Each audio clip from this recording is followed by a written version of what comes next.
libo na OFWs at migranteng Pilipino ang nagtatrabaho at nakatira sa Lebanon.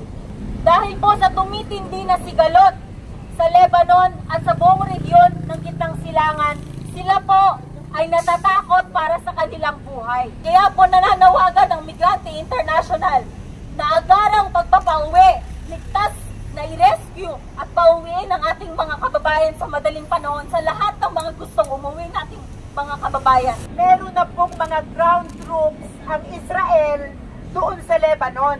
Nakahanda talaga sila sa todong gyera sa loob ng Lebanon kung saan libong mga kababayan natin ang naroroon ngayon.